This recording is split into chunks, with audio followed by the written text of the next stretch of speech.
Let's talk about all these headlines and a lot more. I'm joined now by Democratic Congressman Steve Cohen of Tennessee. It's very nice to have you. Thanks for being with me this morning.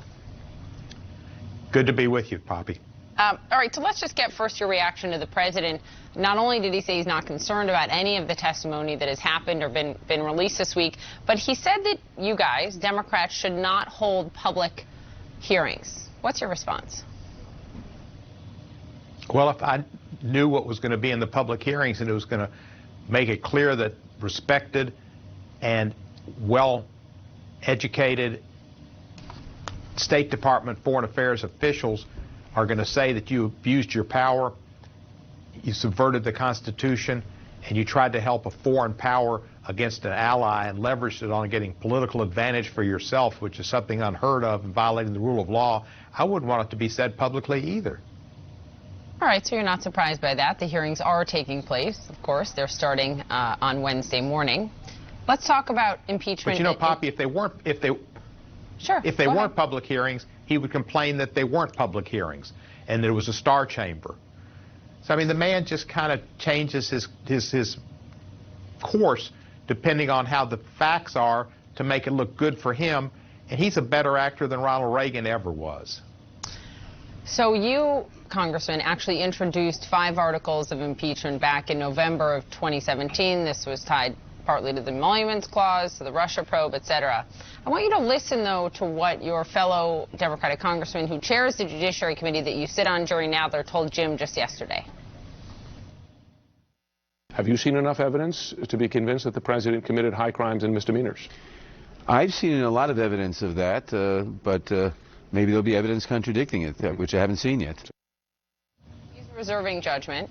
Are you? No. This man, from the first day he went into office, he wanted to have an alternative foreign policy where Jared Kushner wanted a special back channel communication to Russia that no one would know about. Now he's got Giuliani running a back channel improper foreign policy to get dirt on his political officials. You throw in obstruction of Congress, you throw in obstruction of justice from Mueller. This is just a lawless administration that knows no restraint. And we're supposed to be publicly say, oh, we're going to listen, and I'm going to listen, and there could be some unbelievable thing that the president brings up, but no, there is clearly obstruction of Congress, obstruction of justice, and abuse of power. I just wonder, Congressman, if you think that that is a dangerous path to take for you and your party, to say you've already made up your mind when all the evidence hasn't been heard and public hearings have not even started, and certainly a trial in the Senate has not begun. Well, most of my party hasn't said this, and probably very few in my party will, and I'm probably not supposed to. But I've always considered speaking truth to power and saying what I believe and what I think the facts will show to be important. And I think somebody needs to make it clear that there's no question that what we're looking at is a lawless presidency, and that's what we're looking at. And but why not wait? I understand, Chairman Nadler. I appreciate your candor. I'm challenging that with I know you think facts are important. So why not wait for all of them?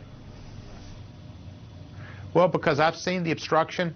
Mick Mulvaney subpoenas are under power of law. When people refuse to comply with subpoenas and when the administration says we're not going to comply with anything, they are flouting their noses at the law, at the Congress, and at the respective Article 1 powers. And to me, that's just clear as the nose on one's face. It's clear what they're doing, and there's no reason to dance around it, Poppy. So this is a lawless administration that doesn't respect the Constitution. And 30 seconds left. You're willing to take the heat when voters say in response to hearing you say this, you just want to get rid of a duly elected president any way you can? No, not any way I can. I want there to be an impeachment, which is a power Congress has, of a man who has violated the Constitution. I take an oath, he took an oath. I support my oath, he does not.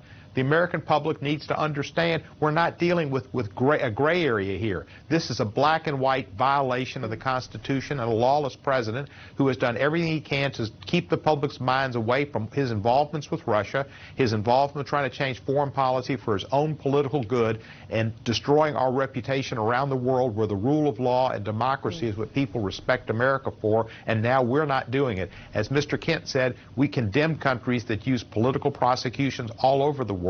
This was America's values. America no longer has values. We only have interests, and foreign policy is supposed to be a combination thereof. As John McCain said, right, our values are our interests, and our interests are our values. Congressman Steve Cohen, thank you. And John McCain was an American hero. He's an American hero who was blasphemed by this president. Congressman Steve Cohen, he was. I appreciate your time this morning. Thank you so much. Jim.